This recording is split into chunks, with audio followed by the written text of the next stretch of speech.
This is the Quarter 1 report for 2024 for the Mitchell Chamber, CVB, Development, and Dakota Heartland. Starting off with the Mitchell Chamber, the Chamber hosted 3 ribbon cuttings this quarter, as well as welcomed a variety of new members. They also hosted an agricultural seminar called Harvesting Excellence on February 27th and Ag in the Classroom for area 4th graders on March 19th. Leadership Mitchell Session 4, 5, and 6 were held, including Mitchell Day at the Legislator. The Chamber also hosted Coffee with Legislators, State of the Schools Luncheon, and a Legislative Cracker Barrel. There were 2 First Friday coffees this quarter, a panel on career growth called Journey to Success, multiple community concierge events, and the Chamber helped out at Wingapalooza. Moving on to the Mitchell Convention and Visitors Bureau. There were multiple new interstate billboards that were put up this quarter on I-90 advertising for the Corn Palace and the Corn Palace gift shop. The billboards on the interstate have been in rough shape, and so we have put new ones up. Some of them are still awaiting vinyl, but the designs are finalized. And our next step will be to work on smaller privately owned billboards.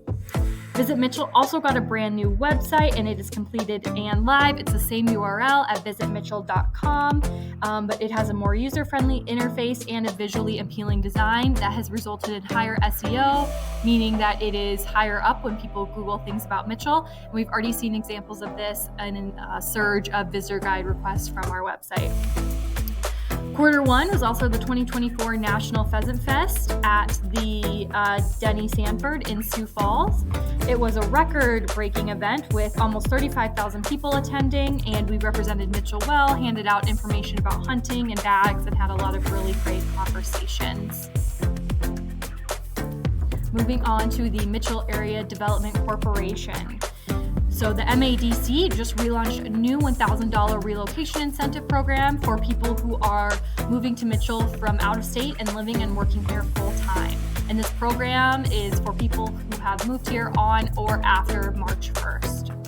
The MADC also partnered with the Department of Labor to hold multiple workforce events, including a virtual one and a drive-through hiring event that was held in front of the Chamber office. There was also multiple videos that were created to showcase different jobs that were available in Mitchell to promote these events. The MADC was successful with 2 grants from the South Dakota Housing Development Authority, and these grants will be housing rehab projects for the Mitchell area. The Ridgeview on Foster plat also passed both planning and zoning and city council. The MADC also conducted another round of business retention and expansion visits. These visits are through a partnership with the Governor's Office of Economic Development, Northwestern Energy, Central Electric Co-op, and the South Dakota Department of Labor. They also continue to work with Dakota Wesleyan and the Secretary of State's office on an economic report that is expected to be published in May of 2024, and they filmed and promoted the City of Mitchell Water Infrastructure Expansion Project, which will double the city's water capacity in 2027. The MADC is also hosting a Workforce Retention Summit on April 18th in partnership with Dakota Wesleyan University. Lastly is the Dakota Heartland Development Association. Starting off with Corsica, the Dakota Heartland Development Association has assisted in obtaining $500,000 of grant funding for infrastructure for the Southwest Business Park, and funding from a GOED LIP grant assists funding a new $2 million 15-lot business park across US 281 south of Corsica.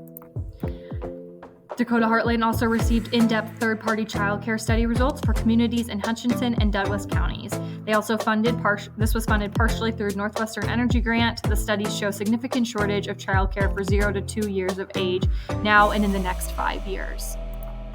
Dakota Heartland also attended the South Dakota Legislature on behalf of Corsica and Armor to thank them for their service and assistance.